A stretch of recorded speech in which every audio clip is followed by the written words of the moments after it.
candidats yi à peu près am nañu 47000 def nañu tey tournée bi di sant yàlla am na ci anam bu rafet ñu ànd ci ak autorité administrative yi ñu ngi leen di gërëm ànd ci aussi ak partenaires yi waa dialogue social waa parents d'élèves yi partenaires yi syndicats journalistes yi yéen a ngi fa woon ñu ci sant yàlla parce que rafetoon na ci gunge bi ne bi ñu yeggee ba ca makkaan yi ñu doon demit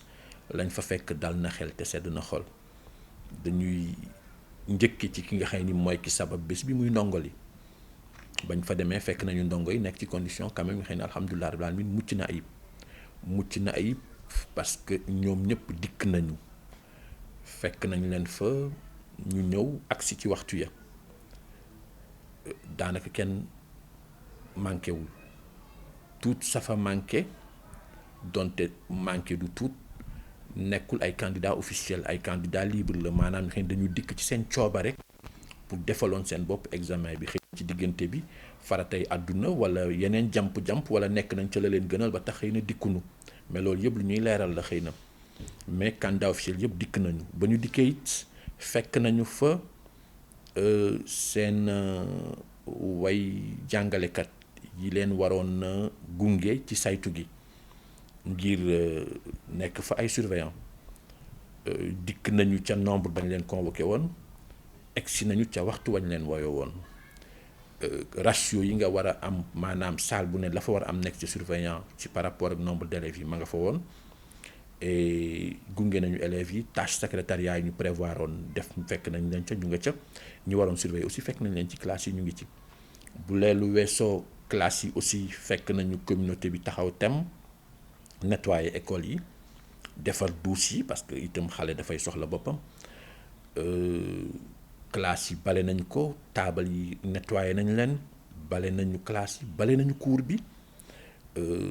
ba tax na daal alhamdulilah rabbil alamin bu ñu jógee ci loolu xool wàllu épreuve yi aussi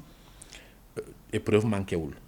enveloppe yi yegsi na ca na mu war a yegsee yaa ngi wax sànq waxu sécurité yegsi na ca na mu war a yegsee ñumm na mu waroon a ñumme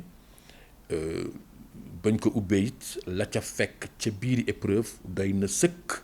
ngir élève bu nekk mën a am la mu soxla ci copie ba mën a wéet ak boppam liggéey ca dañ koy xaare ca moom te copie yañ ko jox it mbind ma set na leer na neex naa jàng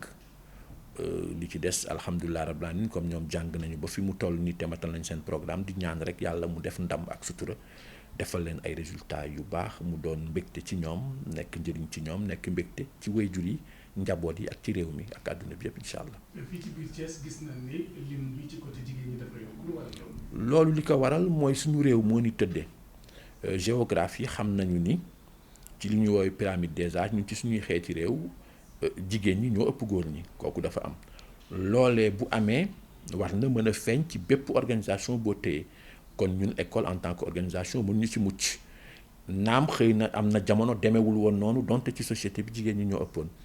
mais tey état bi def na ay politique ak i doxalin ak i defin ba ni jigéen ñi ëppee ci société bi fexe na ba dabu nañ ko ci biir école bi du question ëpp noonu àddina moo ni tëddee suñu réew ni tëddee seen représentativité ci société bi rek mooy fireeku noonu foofu noonu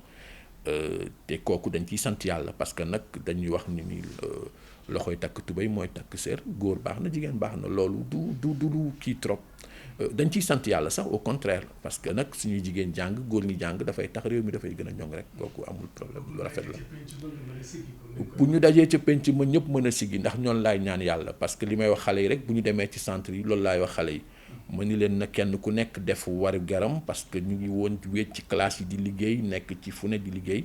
waaye penc maa ngi ñuy xaar dañuy bëgg nag penc ba ñu fa àggee ku nekk mën a siggi góor siggi jigéen siggi élève siggi jàngalekat siggi xale ba aussi bu demee ca koñ ba mën a siggi parce que nag xale bi aussi waa koñ baa ngi koy xaar te dañuy ñaan yàlla lépp di rafet incha allah. gis nañ ni fii ci Thiès tam am na particularité bu fi am ndax boo xoolee école silmaxa yi ñoom dañuy bokk ci joŋante yi. waaw parce que nag réew ñëpp la te kenn tuutiwul kenn ku ne am na cëram. moo tax Sénégal ci loola comme ni ñu koy defee ci àdduna bi ci réew yi gën a mag dafa taxaw temm am fulla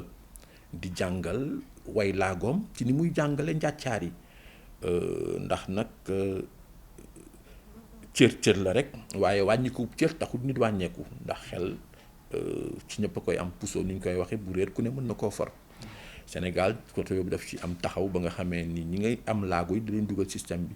Thiès am na ab école moom la ñuy wax INEFJA fa la way silmaxa yi am laago ci wàllu gis fa la ñu nekk di fa jànge mais yemul centre bi nga gis noonu bul jàpp ni rek xale yi INEFJA ñoo fa doon nekkee am na élèves yu nga xamee ni parce que INEFJA dafa am capacité d'accueil mënul jël mboolem way silmaxa yi Sénégal yëpp te parce que te dañuy jóge fu ne moo tax Sénégal dafa développé benn politique d'inclusion bu xëy tey ci biir réew mi am na ay écoles comme les écoles classiques xale yi dañ fay dem dali mais ci dal bi am na dispositif yi préparé nañ ko ba nga xam ni xale bi dafay mën di jàng na ay moroomam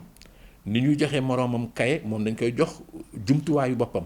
muy jàng na ñëpp bu examen jotee aussi ñu joxaat ko jumtuwaayam bu xale yi di tari ci kayit ya leen yell moom it muy tëri ci jumtuwaay ya ko yell ñu évaluer que de la même façon mu am diplôme bu am même validité que ay moroomam mën a aussi continuer ay cycle am continuer di jàng parce que noonu lay am ci àdduna ëllëg it lu ku ne mën a laaj moom it mu mën ko laaj fu waaye mën a jëriñ réewam mu mën jëriñ réewam donc loolu moo waral centre bi nga gis noonu mooy centre Idrissa Diop effectivement fa la way laagoy mais boo xoolee ñoom rek ñoo fa nekkoon ñëpp a nga fa moo lay wan ni Sénégal politique inclusion bi mi ngi fiy développé noo tax ñoom ñëpp ñu kii la foofu noonu tey barewuñ fa woon c'était une trentaine à peu près 33 waaw parce que itam du ay classes yu rëy lool waaw ñu ngi ci parce que politique la bu ñuy développé te aussi loolu c'est conforme comme li ma doon wax sànq ci jigéen ñi c'est conforme à leur taux aussi dans les organisations y a dans la population civile parce que dayuñu fi noonu itam dafa méngoog rek ni mu tolloo ci société bi bu ko jàppee aussi lu néew waaw loolu amul problème ne 33 la ñu woon. jamono bii fitna amoon na ci biir réew mi. bari na sax ay écoles yoo xam ne taal nañu ko ñàkk fa te ñu ngi organiser examen yi. fii ci Thiès naam dam ñun moom dañuy sant yàlla ndax kenn taalu suñuy école waaw dëgg dañuy sant yàlla fii lépp macha allah jàmm lépp ñoŋ itam sécurité moom ci wàllu examen Sénégal xaarul pour dara di xew pour mu ciy jublu sécurité examen xëy na yéen da ngeen di gis tey bésub tey mais du tey la examen door examen ba mu dooree da yàgg na ndax ca biir année ba ñuy commencé di laaj di dox ci wàlli kayit xale bi di ñëw ñuy jàngal xale bi ba lépp di dox ba agsi ci choix wu épreuve conditionnement ak lu ne booba examen door na ba ñuy jëli épreuve xam nga kenn yëgul fu ñu jëlee épreuve pourtant lu xew la épreuve ku ko jëlee xam nga dana ko sécuriser moo ne lu xew la waaye kenn du ko yëg bañ ko indee it ba ca àgg ba ca centre ba kenn yëgu ko waaye am na kon sécurité moom kenn xaarul dara di xew pour mu am c'est normal nag boo ñëwee ci moment bi ñuy woy moment d'administration nga ñëw gis fa ay way takk der dafa jaadu du tey la door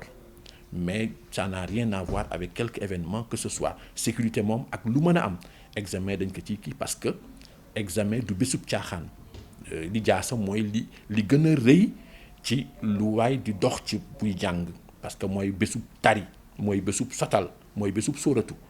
loolu mooy nay demee ci mbooleem examen boo fa demee ci jamono bu mu mënti doon di nga fa fekk way takk der parce que ñoom ñooy gérer suñu sécurité bu bésub administration jeexee aussi dina am leneen xëy na kenn du koy wax ci penc mi mais dañuy continuer di sécuriser tout le processus même correction bi dañ koy sécuriser ba ci proclamation bi ba ci conservation ou documentation bi loolu yëpp lu ci nekk nag ak xeetu sécurité ba muy laaj mais ça n'a rien à voir di dekk der yi nga gis par rapport ak suñu sécurisation ça c'est un principe de rigueur pour tout examen dañuy sécuriser. Mohamed Diouf, inspecteur d'académie de Thiès. Aujourd'hui, pratiquement sur l'ensemble du territoire national, l'examen CFEE se déroule. Pouvez-vous revenir un peu sur les statistiques? Merci beaucoup. Nous venons de faire ensemble la tournée, vous y avez participé. Et c'est le lieu de remercier le Seigneur. C'est la tournée traditionnelle des examens. Nous l'avons faite, supervisée, voir la réalité des choses, ce qui nous a permis de faire le tour d'établissements, de structures situées à la fois dans l'IF de Thiès-Ville comme dans l'IF de Thiès département. À l'issue de cette visite, nous pouvons manifester et exprimer un sentiment de satisfaction. Nous étions avec des partenaires et avec les autorités administratives, avec la presse aussi, vous êtes des partenaires. Ça nous a permis de voir de visu que les élèves ont répondu présent à l'appel. De l'ensemble des centres où nous avons été, on n'a pratiquement pas eu d'absents en termes d'élèves. Et les rares, très rares absents que nous avons eus sont des candidats libres, mais aucun candidat officiel. C'est le lieu de le saluer, même s'il faut se désoler d'une seule absence par ailleurs. Du côté aussi des enseignants, ils ont répondu présents en nombre convoqué, mais aussi dans la ponctualité conformément aux heures prévues sur les convocations et par rapport aux directives et par rapport à tout ce qui est requis dans l'organisation des examens scolaires. Il faut aussi saluer la participation de la communauté qui a accompagné les institutionnels dans la préparation et le conditionnement des centres. Les salles de classe ont été bien balayées, nous les avons trouvées propres, les tables bien numérotées, bien nettoyées, les toilettes aussi suffisamment fonctionnelles et les cours des écoles aussi bien nettoyés. Nous avons aussi trouvé sur place la sécurité. Et c'est ce que nous devrions attendre du point de vue logistique. Du côté maintenant des épreuves aussi qui devaient être administrées aux enfants, nous avons vérifié. Il y en avait en quantité et en qualité suffisante. Les enveloppes contenaient suffisamment d'épreuves pour que chaque candidat en ait. Et il y en a eu pour tous les candidats, pour toutes les salles, mais mieux aussi, les copies qui ont été remises aux enfants ont été reprographiées avec qualité. La reprographie est claire et tout est lisible. Ça donne la chance, en tout cas, de dérouler ces examens dans des conditions excellentes. La région compte combien de candidats? Nous avons plus ou moins 47 000, aux environs, c'est 46 200 et quelques, 30 et quelques, mais globalement, voilà. Et la majorité, c'est des filles, à peu près, 37 000 sont des filles. Naturellement, c'est aussi une tendance que nous observons à l'échelle du territoire, hein. De plus en plus, c'est aussi là, c'est normal, c'est à l'image aussi de la pyramide des âges dans ce pays, mais cette représentativité est à l'image de cela, mais c'est aussi subséquent à tout un ensemble de politiques que l'État a développées pour enrôler à la fois les filles et les garçons, mais particulièrement enrôler les filles et faire en sorte qu'ils soient maintenus dans le système. Aujourd'hui, INEFJA, oui, la région de Thiès, l'Académie de Thiès est une spécificité parce que nous abritons le centre INEFJA qui accueille des malvoyants. Et nous développons aussi l'éducation inclusive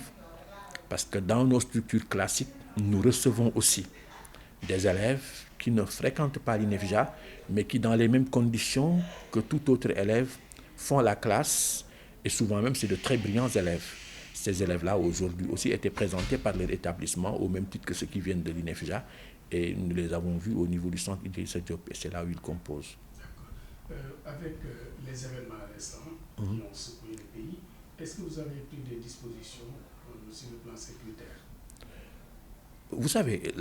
la sécurité est un élément de tous les jours par rapport à l'organisation des examens scolaires. L'État du Sénégal n'attend pas qu'il survienne des événements pour sécuriser les centres. C'est un élément de la configuration de l'organisation des examens. Naturellement, parce que nous regroupons des enfants, mais aussi tout examen est marqué par le sceau de la confidentialité et la sécurité forcément est requise. C'est normal, c'est des épreuves standardisées à l'échelle nationale. Naturellement, on a besoin de prendre un ensemble de précautions. Des précautions qui sont à la fois apparentes, mais non apparentes aussi. Hein. C'est tout un ensemble de choses, c'est toute une logistique opérationnelle qui est développée. Et c'est les spécialistes qui s'en servent. C'est depuis la sécurisation des épreuves, l'administration, la gestion des centres de correction, jusqu'à la proclamation des résultats. Donc, non, ça ne tient pas à un événement particulier. D'accord.